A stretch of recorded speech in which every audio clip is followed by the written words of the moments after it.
Alright, so in this video what we're going to do is we're going to texture just the upper part of the chair. So we're going to kind of, next week we're going to do the kind of simple materials for the lower part of the chair. It's going to kind of be part of some of the materials we're going to use for like the brass and things like that. Really we just wanted to kind of texture the top of the chair. Remember, that's the only thing we really unwrapped was the cushions and the armrests. Just so we had some good practice at the unfold without having to necessarily unwrap every single thing in the room. Just enough to get you some good practice on the fundamentals. So in this case, you can see how this is just the one object, right? With the one UVs. And if you guys kind of had it separated in a couple objects, that's okay. Just remember you have to do kind of that send to Maya, send to Mudbox, add to Mudbox. So in this case, you just select this, and it's all one object, so that makes it really easy to send over. So of course, we go to File, and we do Send to Mudbox, right? Send as new scene. And what that'll do is that'll open up Mudbox. There we go. Just open it up. Give it a second.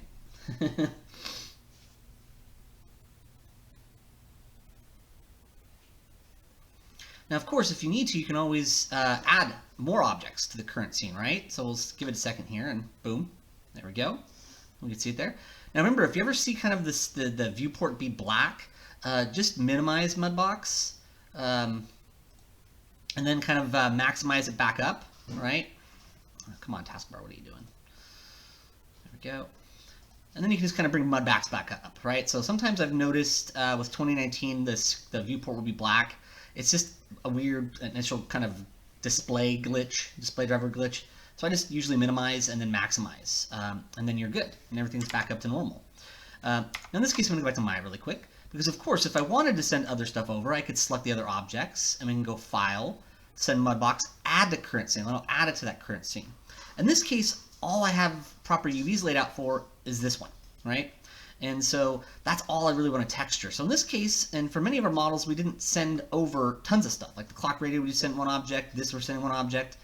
Things like our bed, our desk, our end table, we did have a couple of objects. So we got some good practice in those earlier videos with adding to current scene, right? This just helps Mudbox to recognize multiple objects truly as multiple objects. Even though you'll see them be objects in the object list in Mudbox, it sometimes could be weird about the layers trying to be assigned to every object, and you have just that one layer assigned to all the objects, and you don't really want that.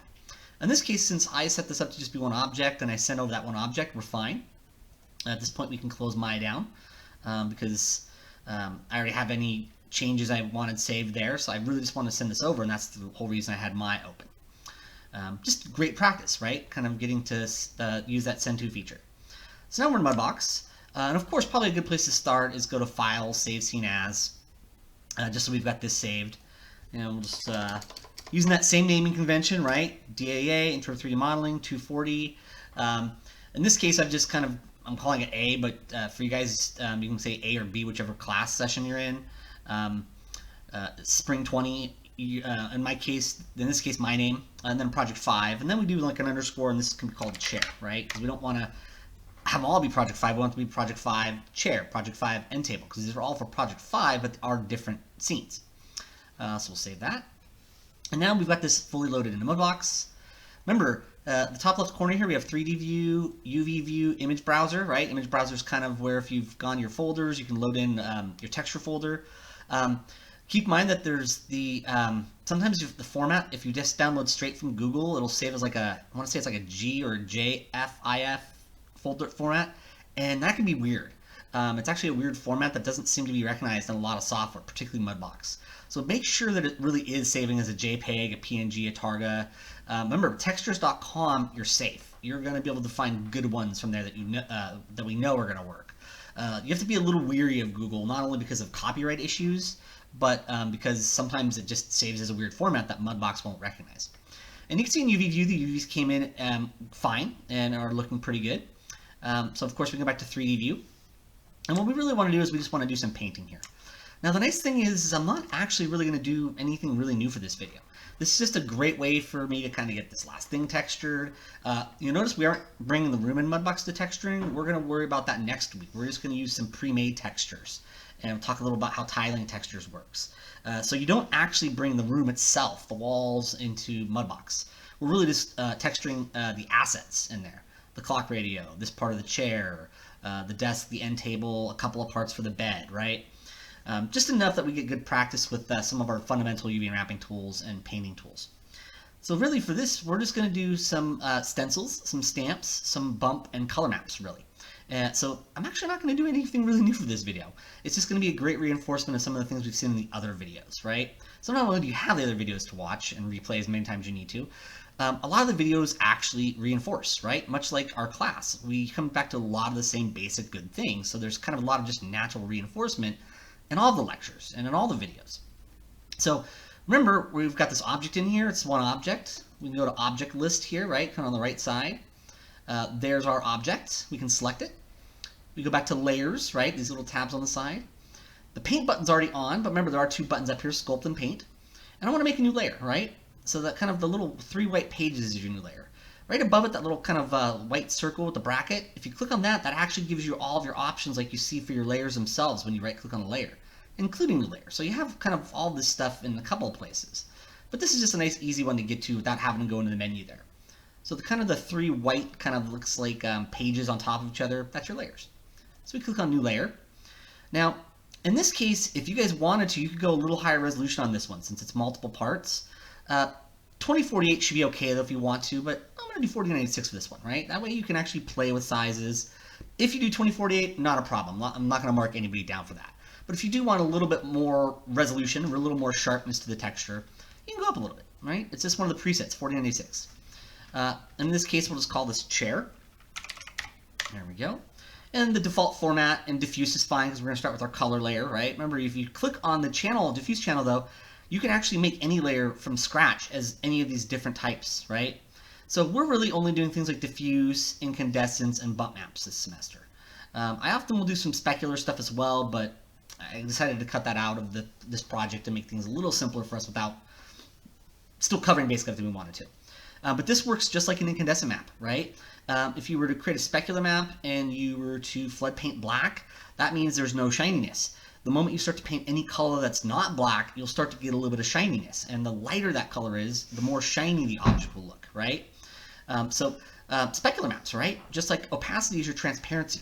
So basically the things you were learning on the incandescent map actually apply to these other map types. You just have to understand that specular means shiny, opacity means transparency. Just like incandescence basically means glow, or kind of like it's a light source, right? Or it can be a light source anyways. Diffuse is color, and bump is actually kind of surface detail, bumpiness, right? So remember, these map types kind of all work in a very similar way. So once you've kind of painted a couple of maps, you kind of know how to make the other maps, or at least at a fundamental level, right? So we're just going to use diffuse, and we're going to hit OK. There we go. And there's our color layer. Now, I don't like seeing this yellow. That indicates that the polygons are selected, so I usually just go to Edit, deselect all. Of course, there's a quick key for that, Control D. And remember, this is our base layer, right? That fundamental layer, that first layer, that lower layer. So what we want to do is we want to flood paint that, right? So remember, we click on the paintbrush down here. Remember, the bottom left corner, you have these little menus here, Sculpt, Paint Tools. We'll see a little bit of the Select Move Tools today because I'm going to kind of isolate some of these in a minute. But Paint Tools is where your actual paint brushes are at. And there's Paintbrush. It's kind of your main coloring one. It allows you just to color. But also, you know, it gives you the ability to use stamps, which we'll see on the armrests. We'll use stencils for the fabric for the cushions. And basically, in this case, I think I'm just going to kind of leave that default gray because I just need pixels, right? I need filled in pixels. So remember, your paintbrush is on, and your options here, color, strength, usually a good idea to have it at 100 unless you specifically need it to not be 100 strength. That's basically the opacity for the brush. The lower this number is, the more transparent the brush paints, the more subtle and less pronounced it'll be. So I'll scroll down, right? Remember the scroll wheel does this too. So you can just hold your scroll wheel down, move it like a normal scroll wheel, but there's a slider here. And at the bottom is that flood paint layer. And we click on that, and what it does is it fills the whole entire layer with this color. So now that whole layer has pixels, right? With actual color information that is not transparent. And that's important for your base layer, right? Any layers above it, you don't have to worry about that so much, right? Because it's those are meant to be layers that you only paint part of. Eventually, when I show you how to export this out next week, you'll see how you can merge all the layers down into one, and this lowest layer kind of ends up being kind of the foundation, right? the one that we know is filled in. All the pixels have color information, so when it comes to Maya, it won't be darker. Because any pixels that are like partially transparent altogether for the whole texture, or even just empty, there's no color information there, Maya is going to want to fill it in with black. So remember, we always do that flood paint kind of for our base layer. Any layers above it, you don't have to worry about that, right? Not necessary. But that base layer, you should do that. So that way you have full color information for at least your lowest layer. So at this point, what we want to do is we want to do some stenciling on this, right? But I don't want to have to worry about painting the armrests currently. So remember, if you go to Select Move Tools, right, you can actually, and it's just one of these tabs down here, like Paint Tools. I can go to Faces, right? We've seen this before. This is actually in previous videos also. And when Faces selection's on, what you can do is you could just left-click, and you see how it selects just the connected polygons for that cushion. And then if I hold down Shift, double left-click, so we're just double-clicking with our left mouse button, just like we would in Maya, that selects those connected. In fact, this is the same in Maya, right? If you're in face selection mode and you double-click on a face in Maya, it'll select the connected ones, even if they're all one object, right? Remember, being one object doesn't mean that they're necessarily like bridged or merged at the vertex level. It just means that they're one object, right? They don't have to necessarily be continuous with each other to be one object. So once those are selected, remember, you can go to Display menu, and you'll see that there's an Isolate button. Just like Maya kind of has that little kind of blue dotted box with the cursor that's Isolate Select, this is the same thing, right? This is one of the reasons why I like using Mudbox for this class instead of, say, Substance Painter. Substance Painter is arguably better. You might see it in your later texturing classes or game design classes. Cogswell does have it. It's arguably better for texturing. Mudbox is good enough. Also, it's more like Maya, right? So it's less jarring to transition to it. So I find Mudbox is just cool to do an intro, and that's the way you get like exposure to a bunch of different software. But all the basics are the same between all the software. So everything you're learning here will translate to Substance Painter. So Display, Isolate, and now it only shows those guys. And then I just click off so those aren't deselected anymore, right? So it's your face selection tools. And we go to Paint Tools. There we go. And what we can do is we can now go in here and we just paint with a fabric stencil, right? Now, of course, remember, there is the stencil menu down here, right? And it does come with some of its own presets. Of course, the little white kind of circle with the bracket, if you click on that, you can add a stencil from here, and then you'll see it's added to there. But since I have a decent texture library already, I use Image Browser, right? We kind of go up to these three tabs up here, Image Browser. And of course, this little folder, you can click on it right there. And then I can actually go pick my textures folder, right? Where all my textures are at. And I've actually got a couple of other ones, but this one's got most of them. So I just select the folder though. You notice I don't open it. I select that folder. That way all of my folders are available in here. And now I can browse through here. I can find a folder called Fabrics. There we go. Double click on that. And it opens up and you can see there's all these fabrics that I have downloaded, right? A lot of these are from textures.com. Some of them just come over the years from other areas. Remember, create a free account at textures.com and you're going to have a safe way to get fabric texture. So I've got a lot of fabrics in here, and I can kind of click on and see which ones I think would be best or most interesting for our cushion here.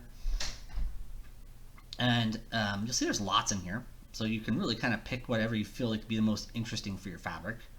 I'm kind of feeling like let's see here.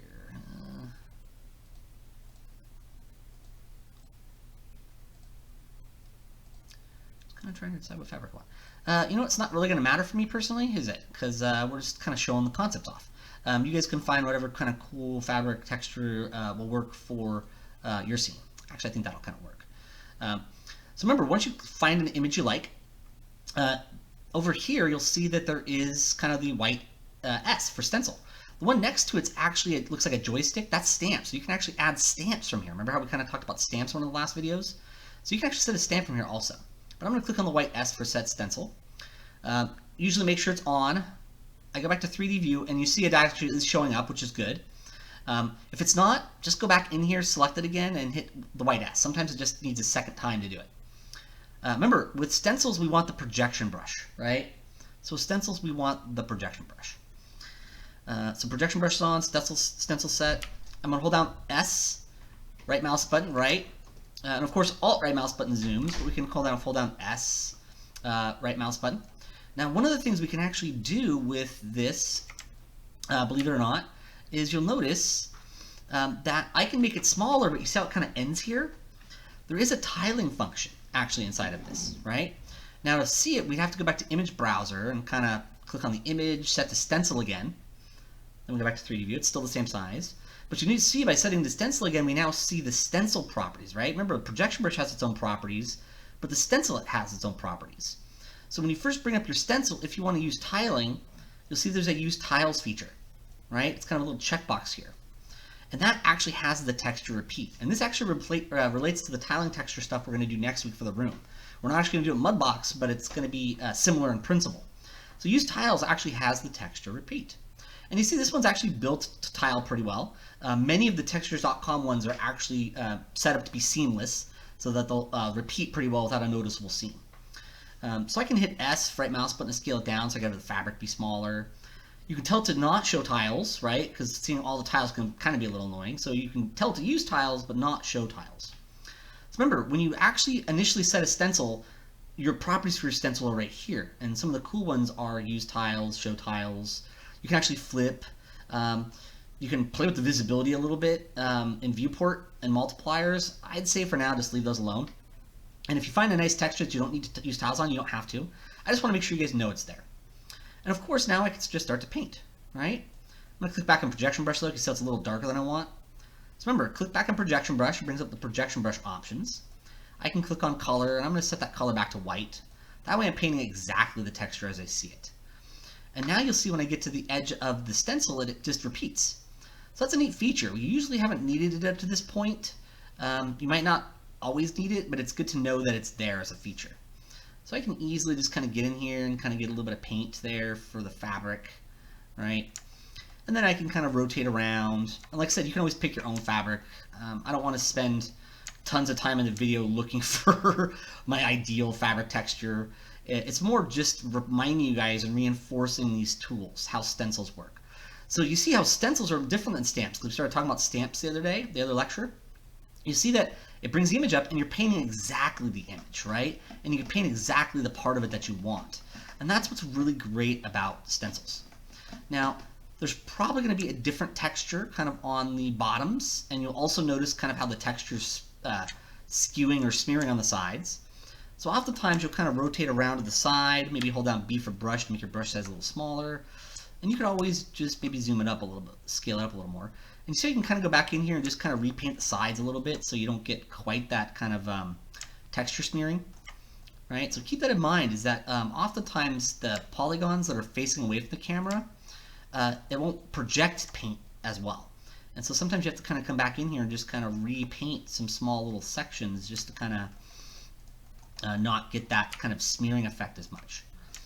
In this case, I usually kind of do it more from like a bit of an angle, so I can kind of not have it smear on this side. And you notice I made my brush size smaller. Remember, your size is here. If you hold down B for brush, you can make your, and left mouse drag, you make your brush bigger or smaller. And this can just be a great way to just kind of fix up kind of the smaller sides here, right? So keep that in mind, is that when you're painting, you do have to kind of paint from different angles. And that's where our ability to rotate our camera comes in. Remember, S left rotates your stencil, S middle moves it, S right scales it. It's telling you right there, right? Kind of right down here in the corner. But it's actually the same basic shortcuts that the navigation is. You know, your 3 mouse buttons, except instead of using Alt, you use stencil. So now I'm going to switch to the back, and I'm going to find something a bit more kind of plasticky. So I'm going to go to image browser. And I probably have nothing really here for that, so I'll probably just go back up one. Remember, there's the folder with the blue arrow. And what I can do is I can go to a different folder. I'm not sure if I'm going to really go with a full plastic. Might just find something pretty simple. Let's see, plastics. I know those are really great for this. That'll work well enough, though, just so I can show you, right? So we'll hit white S for stencil. 3D view, use tiles is already on.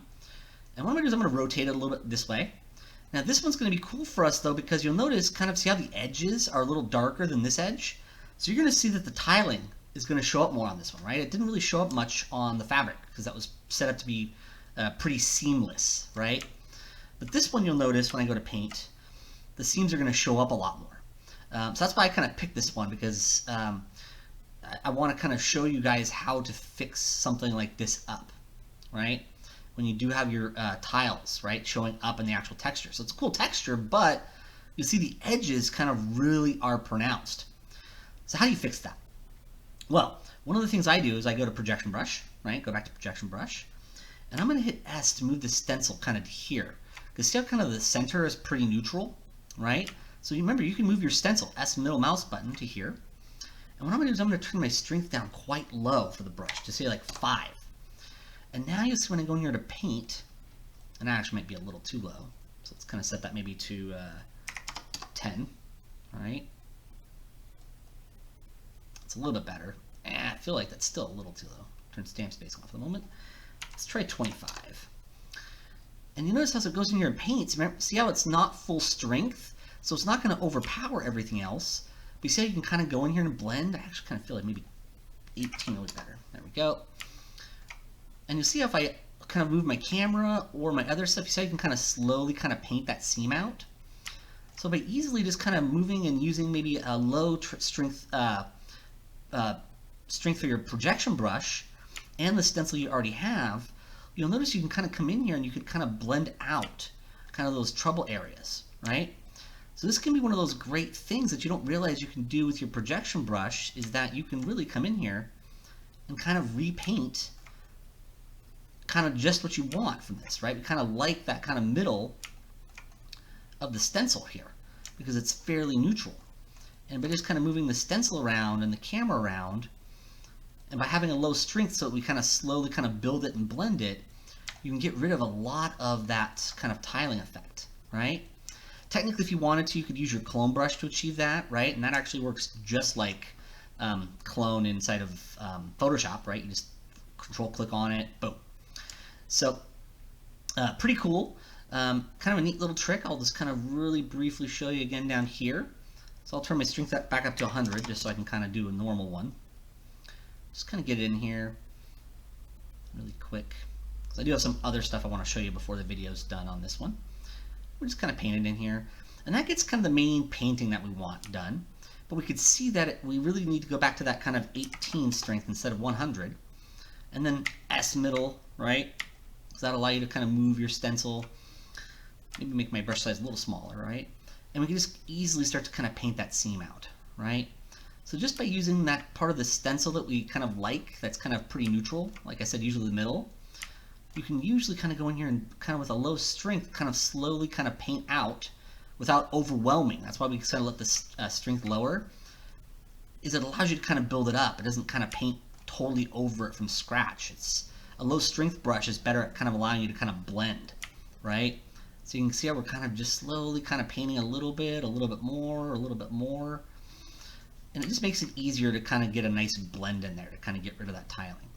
So keep that in mind, is sometimes when you paint with these textures, you'll see the edges of the texture itself for the stencil doesn't support seamless painting. So you have to often come in here and kind of fix it up yourself a little bit, all right? But just this little trick itself really highlights how awesome the stencil brush is, but also really kind of gets you to see this neat little trick. In this case, I could turn stencil off, and if I wanted to, I could hit clone, right? And clone works just like in Photoshop, right? You can hold down, it tells you right here, hold down Control key, and I could sample this area, and then it just paints that area. So you can even use clone to kind of paint out some seams as well if you want to, right? So even cloning can be a cool way to kind of paint out some seams. And the clone has its own strength brush, so you can make it more subtle.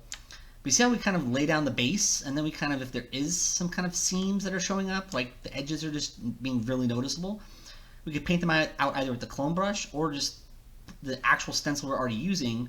We just kind of use the middle of the stencil with a low strength. And that will allow us to kind of get some cool kind of painting there. Now, in this case, I want to quickly create some little buttons. So I'm going to go back to projection brush, right?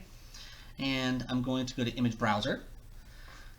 And I'm going to go back up one red arrow, right? And I do have kind of some buttons, and this is where you guys just have to find your own textures, right? This is part of the process. And actually, I don't want those ones. I feel like I want the, I feel like I had a, where is it? Let's see. I had kind of another collection here labeled knobs and levers. And these can kind of work out as kind of neat buttons. But technically, you could take a button off of anything, right? So you could actually take any button you wanted. In this case, I'm going to show you exactly with this one, right? There's some extra image around here, but I'll hit white S. There we go. 3D view. We'll scale this down because we want it to be a lot smaller. Maybe a darker button would work better, but this will be still a good example. Hold down B, left mouse button, brush size. Let's make sure my projection brush is set back up to 100. And you'll notice I could paint just the part of the button I want. So you notice how you don't have to paint the whole image, right? And I could hit S to move it over here.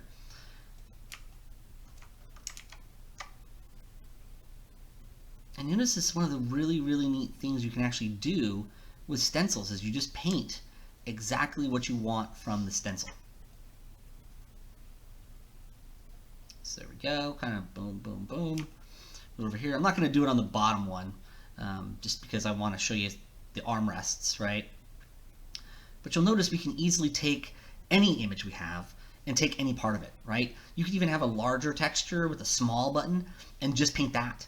So remember, the stencil, you're painting exactly what part of the image you want. You don't have to paint the whole image, right? So that's one of the great things about stencils, right? You can do these things like that. I just want the button from a picture. Just paint the button. Just paint that part of the stencil. Now in this case, I'm going to right click on that layer, right? So I go back to my diffuse layer, right click. I'm going to duplicate it because I still want the color layer. And then I'm going to right click on that copy and I'm going to move that to bump map. So that way we now have it as a bump. Now that's pretty pronounced, right? That's really, really pronounced. But you can really see what a bump adds to the image, right? And if we turn the color off, you can see how it's creating the illusion of detail. Darker pixels look pushed in, lighter pixels look raised, and it really kind of creates that contrast. You'll notice though when we zoom in, it's all still flat, so it really doesn't change the edge of the surface. It just changes kind of how the light interacts with the surface itself and the texture. Now, of course, we can turn the strength down on this to make it a lot more subtle. There we go. And now we can see that we have a lot less intense a bump map, right? If we wanted to, we could even come back in here and kind of just go to paintbrush. And if I go to color and I pick, like, say, a white again, just for regular paintbrush, I can come back in here and I can enhance kind of this part of the button to make it look a little more raised, right? So remember, white makes things look like they stick out. If I was to set this to black, right, it makes things look pushed in, which sometimes you can't really tell that much, but you see from the different angles, that does look pushed in, that does look raised out. So remember, white makes things look like they kind of push out, black makes things look like they push in. That middle gray would allow you to kind of paint out any little details you wanted to, right? So I can make these look a little bit more raised. There we go. And if I wanted to, I could pick like a mid-gray, right? And I could set that strength pretty low so it won't outpaint it. But you see how I can just kind of come in here and I could actually kind of make the bump map. Maybe turn that strength up a little bit. It's like, say, 20. And you see I can kind of make some parts of this bump a little more muted. So remember, if you pick like a mid-gray with non-100 strength, you can actually kind of paint a little bit of gray on what's already there. And it's not overpainting it yet because the strength's quite low. Remember that mid-gray is kind of like your 0. It'll paint it out, right?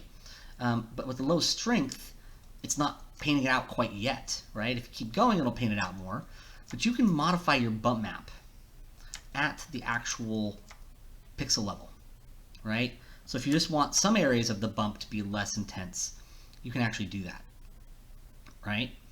So that's kind of one of the neat things that you could do with these kinds of map types. And you see how they're kind of different from the original maps, right? The bump and the color are now fully independent of each other.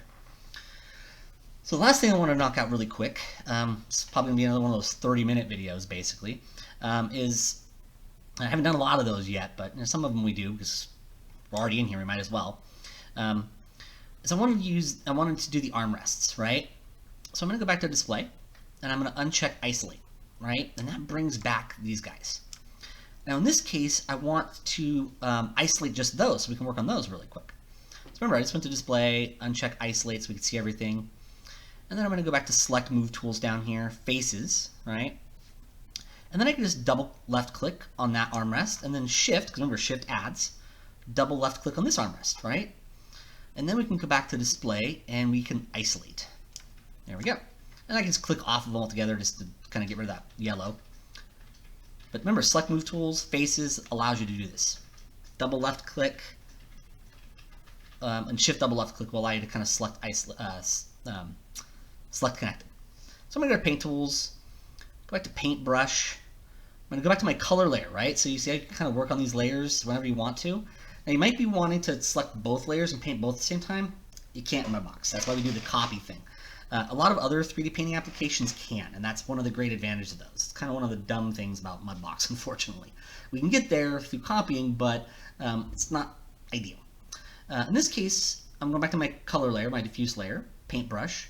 I'm going to turn my strength back up to 100, and I'm going to pick a dark gray color, right? Remember, usually we don't really want black per se, just darker colors, so it's like a dark gray should work pretty well for us. And I'm going to scroll down to flood paint layer. And now we kind of have a nice kind of dark kind of gray for that. Now, if you wanted to, you could do this right on this layer. You could create another color layer if you wanted to. But believe it or not, you can actually go to things like dodge, right? And you can kind of lighten up some areas if you wanted to, right? So if you wanted to kind of add a little bit of wear, a little bit of weathering, and this has its own strength brush too, right? So you can go to 20. These kind of dodge areas a little bit. Just kind of make it look like somebody who's kind of, their elbows have worn a little bit of plastic down there, right? So you can actually use things like dodge and burn. Remember, dodge tends to lighten things up a little bit, burn tends to darken them, but it modifies the already existing pixels. Now, you could always copy this layer, do it on the other layer, play with those blend modes and things like that we've done in other stuff, but in this case, easy enough to do a quick little kind of dodge just in those areas. Now in this case, what I want to do is I want to go back to my bump layer. Right? So I've now got my color. Although, keep in mind, and I did this, my bad, I flood painted the whole thing, and actually we didn't really want that, right? So I'm going to go back some steps before I did that flood paint. Be aware, right, that this is all one layer, so that flood paint is not something we necessarily wanted to do, right? So in this case, right, let's just make sure to kind of see if everything's good there. All right. So in this case, paintbrush with that dark color, and we're just going to manually paint. So, come on, make sure I'm on the color layer. There we go. So we're just going to manually paint this really quick. Paintbrush is on, just kind of quickly manually paint it. So, keep in mind, flood paint, something you might not want to do, right? In this case. So be aware, right? Sometimes even I can forget that stuff and go, oh yeah, that's right. I'm used to flood painting, but in this case, I really wanted to keep what else we had there. So in this case, you're probably gonna have to manually come in and just paint the color you kind of want on this armrest, since flood paint will cause issues, right? It'll flood paint over any of the stencil painting you already did. So keep that in mind, right? Flood paint's usually what you do at the beginning. Everything else after that should be just kind of more manual painting, right? Just gonna manually paint that. Should be good enough. All right. Good. And of course, like I said, if you want to dodge and burn, you can. You don't have to. So let me save that. So I'm going to go to bump map. And I want to paint a stamp to kind of create the randomized pattern for this, right? So what I'm going to do is I'm going to, in this case, I think I'm going to create a new layer just in case I want to be able to adjust it later on. So we'll just do a new layer. Bump map. I'll call this spots. Put like a little spot texturing on there. And then you can see there's a spots bump layer above this one. If it's not above it, you can always, remember, you can just left click drag to kind of move them. And what we wanted to do is just with paintbrush, I'll kind of pick kind of a white color for now, right? We'll use stamp spacing, right? So we click stamp spacing on, make sure it's higher. And then we can find and just use one of the stamps that's already here, right? Little stamp menu down here. This one actually works quite well for kind of creating a nice little noise pattern for the armrests. So you notice I can go in here and I could paint this bump on here. Now that's pretty intense. That's why I kind of created this as its own layer. So that way we could turn this layer down a lot to make it far more subtle. And you see how we can kind of go in here and we can paint kind of that little bit of bump noise that we expect to have on here with the stamp. Now once again though, you can see how with the stamp, it's kind of taking that image and it's repeating it as we go. and that's different from stencil, right? So keep that in mind, is that stamps do have their own kind of unique, neat usage. Much better at kind of doing randomized kind of noise textures. Now, oftentimes you could find a stencil that will do this pretty well also and just use stencils for that. But sometimes you can't, and stamp is quite good at doing this kind of detailing. Now, in this case, you'll notice how we're not using it for the color, because remember, you don't always have to have color and bump match, right? In this case, I actually wanted them to be independent of each other, right? I just wanted a simple color on this and kind of a decent amount of bumping with a stamp. So remember, there is stamps right here, and you can actually, in this case, usually use some of these presets. There are some cool presets, which you've seen we've used a bit here. Of course, you could add your own. You can, of course, add your own stamps. Stamp space is important to check on. That way it gives you more space between each stamp, right? If I have that on and I have the distance really low, you'll notice that the stamp spacing is kind of a lot more on top of each other. You see how it's kind of more muddled? So I like to have some stamp spacing on that's higher so that I have more distance between each stamp. And then we just kind of put it on its own bump layer. In this case, I might even turn it down a little lower, like maybe 5, make it kind of more subtle. And this is why you can sometimes work with your own layers, because it gives you the ability to have this chair bump for the actual fabric, and this one kind of different. So I'll go back to display, isolate, uncheck it, and you can see we've got some kind of bumpiness on these. We've got some different stencil textures, some buttons, a bit of stamping. Once again, you'll see that this was really nothing tremendously new, right? It was stamps and stencils, which we've had some practice already with before. It was using a couple different layers, diffuse and bump. We did see that, hey, we can turn down the strength of our brushes and paint just the part of the stencil we want. And if you want, you can even use clone and dodge and burn if you want to, right? So there's options. And this kind of allows us to kind of paint out any edges that we saw with the textures we tiled. All right. So like I said, that'll be a great place to stop for this video.